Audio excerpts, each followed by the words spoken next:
Vous êtes-vous déjà arrêté pour vous demander si le chemin que vous marchez vous mène vraiment à la vie éternelle ou si elle vous dirige tranquillement vers la destruction? La Bible est claire. Toutes les routes qui ont l'air chrétiennes ne mènent pas au salut.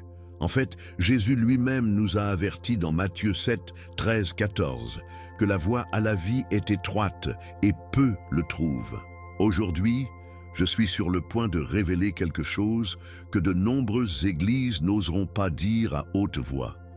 Il y a des religions là-bas, masquées dans le langage de la foi, citant la Bible, parlant le nom de Jésus-Christ. Mais, en réalité, ils conduisent d'innombrables âmes directement en ruine spirituelle. Il ne s'agit pas seulement de théologie, il s'agit de votre éternité. Des millions pensent qu'ils sont sur la bonne voie simplement parce qu'ils semblent saints ou semblent bibliques.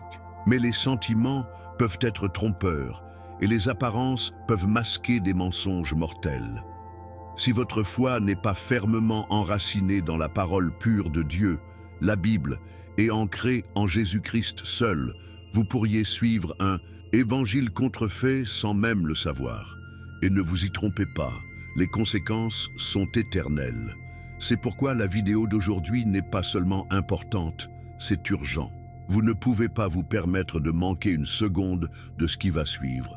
Je vais vous guider à travers 5 religions qui semblent chrétiennes à la surface, mais lorsqu'elles sont testées contre les Écritures, révèlent une vérité terrifiante. Ils tournent l'Évangile juste assez pour éloigner les gens du véritable salut trouvé qu'en Jésus-Christ. Au fur et à mesure que nous découvrons chacun, vous aurez un aperçu puissant pour protéger votre foi, renforcer votre relation avec Dieu et aider les autres qui pourraient être piégés sans même s'en rendre compte.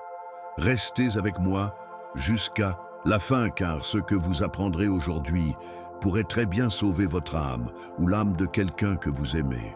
Si vous croyez que la foi en Jésus-Christ et la Bible est le seul fondement solide de la vie éternelle, assurez-vous d'aimer cette vidéo, de vous abonner à la chaîne et de frapper cette cloche de notification en ce moment, afin que vous ne manquiez pas de vérités puissantes que nous allons découvrir. Plongeons profondément et soyons prêts, car ce que vous êtes sur le point d'entendre changera votre façon de voir la religion pour toujours. De nombreux croyants, avec des cœurs sincères et de la vraie foi en Dieu, se retrouvent sans le savoir enveloppés dans des traditions qui, au fil du temps, éclipsent les enseignements fondamentaux de la Bible. L'Église catholique romaine parle souvent magnifiquement de la foi, de la Bible et de Jésus-Christ. Pourtant, lorsque nous regardons un peu de plus près, il est clair que les traditions humaines ont parfois la priorité sur la parole pure de Dieu. Jésus lui-même nous a mis en garde contre cette chose même dans Marc 7, 8, en disant « Vous avez abandonné les commandements de Dieu et vous accrochez aux traditions humaines. » C'est comme avoir un ami qui prétend vous aimer mais ignore constamment vos mots. C'est ce qui se passe lorsque les traditions sont élevées au-dessus de la voix divine des Écritures. Dieu nous a donné sa parole pour être notre guide inébranlable. Et tout ajout ou soustraction qu'il lui fait est subtilement égaré de cœur de la véritable source de vie. Un autre problème grave est l'idolâtrie, ce que la Bible nous avertit à plusieurs reprises.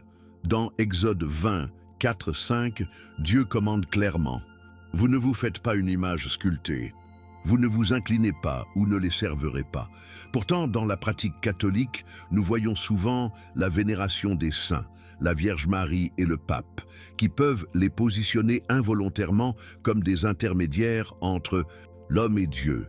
Mais 1 Timothée 2,5 est limpide, car il y a un seul Dieu et un médiateur entre Dieu et l'humanité, l'homme Christ Jésus.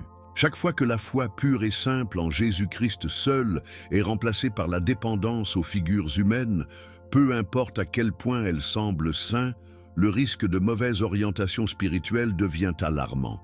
De plus, la foi elle-même est subtilement déformée. Au lieu d'être une relation vivante et respirante avec Jésus-Christ, la foi peut s'emmêler dans les rituels, les sacrements et les obligations de cérémonie. La vie vibrante de la prière, lisant la Bible et marchant quotidiennement avec Dieu est remplacée par des observances externes. Imaginez assister à une fête d'anniversaire chaque année pour quelqu'un que vous ne connaissez même pas personnellement. C'est ainsi que la foi creuse peut devenir lorsque les rituels substituent une véritable relation. Jésus ne nous a jamais appelés à une religion de cérémonie. Il nous a appelés à marcher avec lui, quotidiennement, guidés par la parole vivante et le Saint-Esprit. Et puis, il y a le danger d'attachement émotionnel aux traditions. De nombreux croyants ressentent un fort sentiment de réconfort et d'appartenance à travers des rituels de longue date, des grandes cathédrales et des cérémonies sacrées. Mais le confort émotionnel n'est pas la mesure de la vérité. Dans Matthieu 7, 13, 14, Jésus a dit que la route vers la vie est étroite et que peu la trouvent, nous avertissant de ne pas confondre la beauté et la tradition avec le chemin du véritable salut. Ce n'est pas parce que quelque chose semble familier ou grand qu'il s'aligne sur le rythme cardiaque de Dieu comme révélé dans la Bible. La foi doit être enracinée dans la parole de Dieu seule, pas dans les coutumes sévères qui pourraient conduire l'âme tranquillement mais régulièrement de Jésus-Christ. C'est pourquoi chaque croyant doit constamment examiner sa foi à la lumière des Écritures. Suivons-nous Jésus-Christ selon la Bible ou nous appuyons-nous sur le poids familier de la tradition humaine?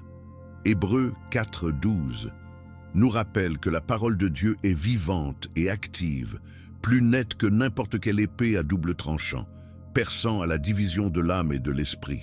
Ce n'est pas la tradition qui discerne le cœur, c'est la parole de Dieu. Alors que nous avançons, continuons à dévoiler d'autres systèmes religieux qui, bien que vêtus de vêtements chrétiens, pourraient conduire d'innombrables âmes plus loin de la vérité vivante que l'on ne trouve qu'en Jésus-Christ et la parole inébranlable de Dieu.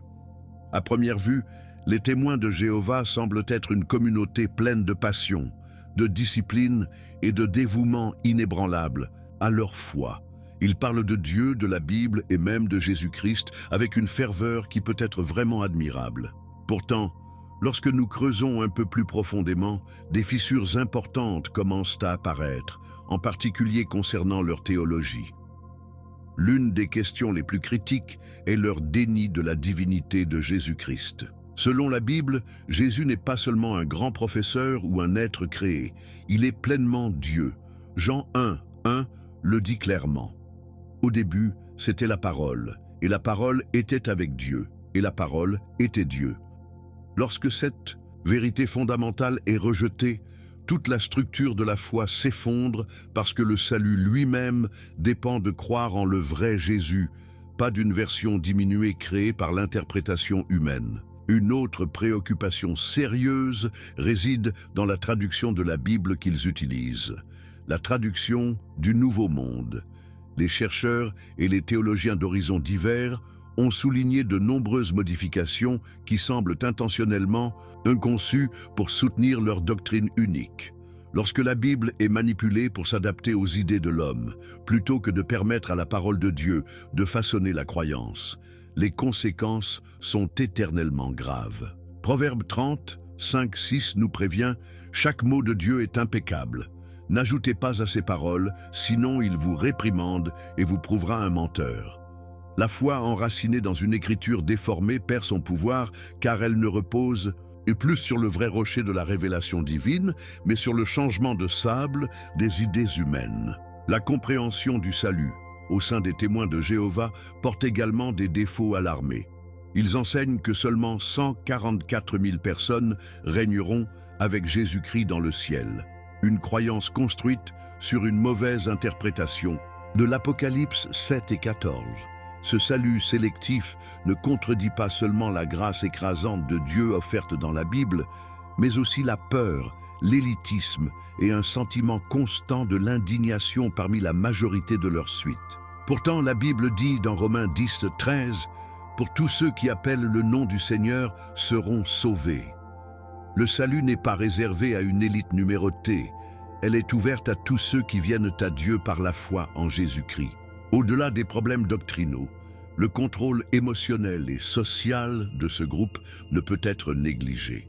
De nombreux anciens membres racontent des histoires d'être isolés des familles et des amis s'ils choisissent de quitter ou de remettre en question les enseignements de l'organe directeur. Cette prise serrée sur les relations personnelles et les liens émotionnels n'est pas seulement spirituellement malsain, il est en contradiction directe avec la liberté que Jésus-Christ offre. Dans 2 Corinthiens 3, 17, nous nous rappelons, là où se trouve l'Esprit du Seigneur, il y a la liberté. La vraie foi, selon la Bible, libère les cœurs plutôt que de les asservir à des structures d'autorité humaine. Ainsi, alors que la surface peut sembler sincère et dévouée, la réalité plus profonde révèle des distorsions troublantes de la foi, de la Bible et de la nature même de Jésus-Christ lui-même. En tant que croyants qui ont faim de vérité, il est crucial que nous comparions chaque enseignement, peu importe à quel point il semble passionné ou organisé, contre la norme éternelle et immuable de la Bible. Continuons à avancer parce que la prochaine religion que nous explorerons, se présente également avec un masque doré, mais en dessous se trouvent des enseignements qui éloignent le cœur du véritable évangile de Jésus-Christ. Lorsque vous entrez dans le monde du mormonisme, tout semble initialement ancré dans la foi, la famille et la dévotion à Jésus-Christ. Ils font souvent référence à la Bible, parlent de Dieu avec respect et vivent des vies marquées par la discipline et le service. Cependant, sous la langue chrétienne familière, se trouve une fondation construite non uniquement sur les Écritures, mais fortement complétée par le livre de Mormon, Doctrine et Alliance, et la perle de Great Price. La Bible nous avertit, dans Galates 1, 8, « Mais même si nous ou un ange du ciel devrions prêcher un évangile autre que celui que nous vous avons prêché, laissez-les sous la malédiction de Dieu. » Chaque fois qu'un autre évangile est introduit, même avec de bonnes intentions, cela mène inévitablement les cœurs, loin de la pure foi qui sauve. L'une des questions théologiques les plus troublantes du mormonisme est leur croyance que Jésus-Christ et Lucifer sont des frères spirituels. Cet enseignement sape considérablement la compréhension biblique de la nature divine unique de Jésus. La Bible dit dans Colossiens 1, 16, 17, « Car par lui toutes choses ont été créées par lui et pour lui. » Jésus n'est pas un être créé comme Lucifer, il est lui-même le Créateur éternel. Abaisser Jésus au statut d'un frère spirituel avec Satan n'est pas seulement théologiquement faux, il déshonore profondément la majesté du seul vrai Sauveur qui seul tient les clés de la vie et de la mort. Ajoutant à la confusion théologique est l'idée que les humains peuvent éventuellement devenir eux-mêmes des dieux, régissant sur leur propre planète. Cette théologie centrée sur l'homme nourrit la fierté et l'auto-exaltation plutôt que d'adorer le vrai Dieu tout-puissant. Ésaïe 43, 10 déclare puissamment « Avant moi, aucun Dieu n'a été formé, et il n'y en aura pas non plus après moi. Il y a un Dieu, éternel et immuable, et aucune quantité d'efforts humains, de valeur ou d'obéissance ne peut élever un être créé sur le trône du Créateur. Le cœur même de la Bible est de nous humilier devant Dieu sans aspirant à sa position. L'objectif au sein du mormonisme passe souvent de la gloire de Dieu au potentiel humain, remplaçant subtilement la crainte de la grâce divine par un système d'œuvres, de progression et d'éventuelle exaltation. Bien que s'efforcer la bonté est biblique, s'efforcer de devenir un Dieu ne l'est pas. Éphésiens 2, 8, 9 nous rappelle « Car c'est par grâce que vous avez été sauvés par la foi, et ce n'est pas de vous-même, c'est le don de Dieu, pas par des œuvres, afin que personne ne puisse se vanter. Le salut n'est pas une échelle que nous gravissons par notre propre force. C'est un miracle que nous recevons par la foi en Jésus-Christ à la gloire de Dieu seul. » Peler en arrière les couches révèle un mouvement qui, malgré les bonnes intentions et les valeurs admirables, remet des fondations étrangères à l'évangile pur de la Bible. Les mots peuvent sembler familiers, mais les significations ont changé dangereusement. À mesure que nous avançons, gardez votre cœur ouvert, car le groupe suivant que nous examinerons nous tiendra également à de nombreux principes bibliques, mais introduit subtilement des idées humaines qui peuvent peser lourdement sur l'âme au lieu de la libérer dans l'amour et la vérité de Jésus-Christ saint. À première vue, Le mouvement adventiste du 7e jour semble être un retour rafraîchissant dans la vie biblique, la santé, la discipline et l'étude profonde de la Bible. Leur engagement à honorer Dieu à travers la vie propre et les connaissances scripturaires peut être véritablement inspirante. De nombreux croyants admirent leur concentration sur le maintien du corps, le temple du Saint-Esprit, en bonne santé et pur, comme 1 Corinthiens 6, 19-20 nous enseigne. Cependant, lorsque nous regardons un peu de plus près, il devient clair que si de nombreux fruits semblent bons, certaines racines de leur théologie soulèvent de sérieuses préoccupations concernant la nature du salut et la suffisance de la foi en Jésus-Christ seul. L'une des questions centrales est leur forte dépendance à l'égard des écrits d'Ellen G. White. Bien qu'elle soit respectée en tant que prophétesse parmi les adventistes, son influence semble parfois rivaliser et parfois même l'emporter, l'autorité de la Bible elle-même. Les Écritures nous avertissent clairement dans Apocalypse 22, 18, 19, pour ne pas ajouter ou soustraire quoi que ce soit des mots de prophétie. Lorsque les écrits d'un individu sont placés sur le même piédestal que la parole de Dieu, il y a un grave danger de dériver dans des interprétations humaines plutôt que de rester ancrés dans la vérité divine. Peu importe à quel point, les voix humaines ne doivent jamais rivaliser avec la voix de Dieu trouvée dans la Bible. Une autre préoccupation importante est l'accent mis sur le respect du sabbat en tant que facteur critique pour le salut. Alors que l'honorer le sabbat est sans aucun doute important, Dieu l'a établi comme un jour de repos et d'adoration. La Bible indique clairement que le salut est par la grâce, par la foi en Jésus-Christ seul, et non en observant des jours spécifiques. Romains 14, 5 nous rappelle « Une personne considère un jour plus sacré qu'un autre considère chaque jour. Chacun d'eux devrait être pleinement convaincu dans son propre esprit. » Élever le sabbat en gardant un problème de salut risque de créer une forme de légalisme qui farde plutôt que de libérer l'âme, en éloignant l'attention du travail fini du Christ sur la croix. De plus, l'enseignement d'un jugement d'enquête en cours, l'idée que Jésus passe actuellement en revue la vie des croyants pour déterminer leur salut, peut créer un sentiment constant d'anxiété et d'insécurité dans le cœur des fidèles.